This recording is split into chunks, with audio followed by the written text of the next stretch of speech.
ஓம் முருகா போற்றி. ஓம் சரவண பவ. நாம் எப்போதும் நம்முடைய முகத்தை மகிழ்ச்சியாக வைத்துக் கொள்ள வேண்டும். உள்ளத்தில் மகிழ்ச்சி இல்லாவிட்டாலும் வெளி தோற்றத்தில் புன்னகைத்துடன் பழகிக்கொள்ளுங்கள். அது காலப்போக்கில் உண்மையாகவே உங்கள் உள்ளத்திலும் மகிழ்வை உண்டாக்கிவிடும். ரசனை என்பது அவரவர் விருப்பு வெறுப்பை பொறுத்தது. மற்றவர்களுக்கு பிடித்தது நமக்கும் பிடித்ததாக இருக்க வேண்டும் என்பது அவசியமில்லை அல்லவா? நமக்கு பிடித்ததை பிறர் மேல் திணிப்பதும் தேவையற்றது. நம்முடைய வாழ்க்கையில் வெட்கப்படக்கூடாத 4 விஷயங்கள்: பழைய உடை, ஏழை நண்பர்கள், எளிமையான வாழ்க்கை, வயதான அப்பா அம்மா. இவற்றை பார்த்து நாம் வெட்கப்படக்கூடாத விஷயங்கள்தான் இது. ஓடினால் பல வழிகள் உண்டு, துரத்தி சென்றால் ஒரே ஒரு வழிதான். உணர்ந்து கொள். பின்னால் தான் ஓட வேண்டும், துரத்திச் செல்லாமல் ஓடுபவராக இருக்க வேண்டும். யோசிக்காமல் எடுத்த முடிவுகள் மட்டுமல்ல, யோசித்து எடுத்த முடிவுகளும் யோசிக்க வைத்து கொண்டுதான் இருக்கும் நம்மை. எதை பற்றியும் அதிகம் யோசிக்காதே. எத்தனை முறை ஏமாற்றப்பட்டாலும் ஒருபோதும் அடுத்தவரை ஏமாற்றாமல் அவரவர் பலன் அவரவர் அனுபவிப்பார் என்று விட்டுவிடு. நேர்மைக்கு என்றுமே மரணம் கிடையாது, அதையும் நீ ஞாபகம் வைத்துக்கொள். நாம் வாழும் வாழ்வு ஒவ்வொரு நொடியுமே தனி சிறப்பு வாய்ந்தது. வார்த்தைகளின் வடிவங்கள் ஒருவர் பொருள் அறிந்து கூறினாலும் பொருள் அறியாமல் கூறினாலும் எந்த வார்த்தை எதை சுட்டுகிறதோ அது நடந்தே தீரும். தீ சுடுவது போலவும் மலர்கள் நறுமணத்தை தருவது போலவும் வார்த்தைகள் சுடும். மனமானது வீசிக்கொண்டே இருக்கும். இகழும் வார்த்தைகள் தன்னம்பிக்கையை கொடுக்கலாம்.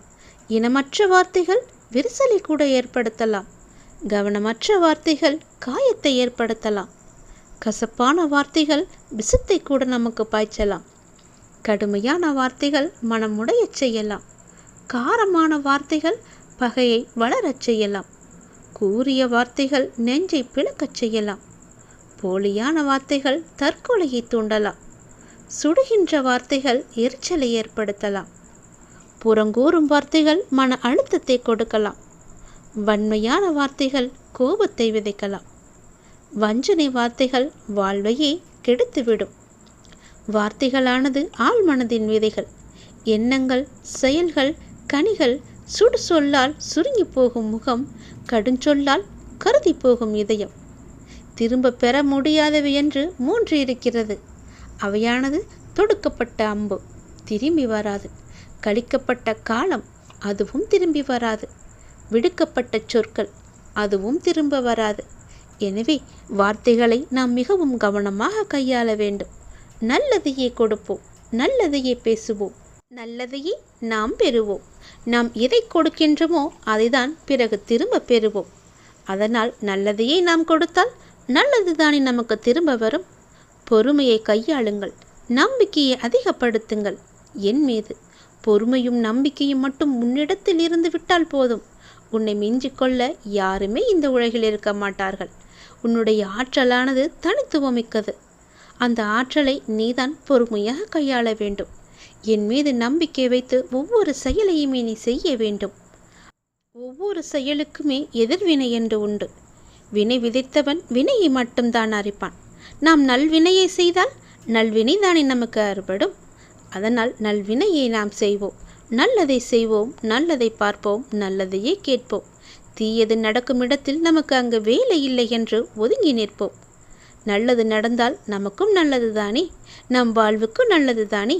எல்லோரிடத்திலும் அன்பை மட்டுமே செலுத்தி வாருங்கள். அன்பானது மிக பெரிய பொக்கிஷம். நான் என்னை தேடி வரும் பக்தர்களிடம் என்னுடைய முழு அன்பையுமே கொடுத்து அவர்களை தன்பால் ஈர்த்து வைத்திருக்கின்றேன். என்னுடைய பக்தர்கள் எல்லாம் என்னுடைய அன்பு என்ற கயிறுக்குள் இழுக்க கட்டி வைத்திருக்கின்றேன். அவர்களால் அறுபட முடியாத அளவிற்கு என்னுடைய அன்பு அவர்களை கட்டி வைத்திருக்கின்றது. நீங்களும் பிறரிடம் அன்பு செலுத்துங்கள். நல்லதையே பேசுங்கள், நல்லதையே செய்யுங்கள். நாம் பேசும் ஒவ்வொரு வார்த்தைக்குமே உயிர் இருக்கிறது. அதனால் பார்த்து யோசித்து பொறுமையாக பேசுங்கள். தவறாக வார்த்தை விட்டால் போதும், அதுவே பழித்துவிடும். உடனே என்னுடைய நாமத்தை சொல்லிவிடு, அதுவும் தீர்ந்துவிடும். நல்லவர்கள் கஷ்டப்படுகிறார்கள், கெட்டவர்கள் சந்தோஷமாக இருக்கிறார்கள் என்று வருந்தி கொண்டிருக்கின்றாயா? எல்லாமே கர்ம வினைதான் காரணம். கர்ம வினைதான் காரணம் என்றால் அப்பா நீ எதற்கு என்று கேள்வி கேட்கிறாய் அல்லவா? உன் வினையை எளிதில் கடக்கவும் அதிலிருந்து உன்னை காப்பாற்றுவதும் நான் தான். நல்லவர்கள் சோதிக்கப்படுவார்கள், ஆனால் வெற்றி பெறுவது உறுதி. கெட்டவர்கள் நிச்சயம் அதற்குரிய கர்மாவை அனுபவித்துதான் ஆக வேண்டும். உனக்கான நல்ல மாற்றம் வந்துவிட்டது. பொறுமையாக இரு, அவசரப்படாதே.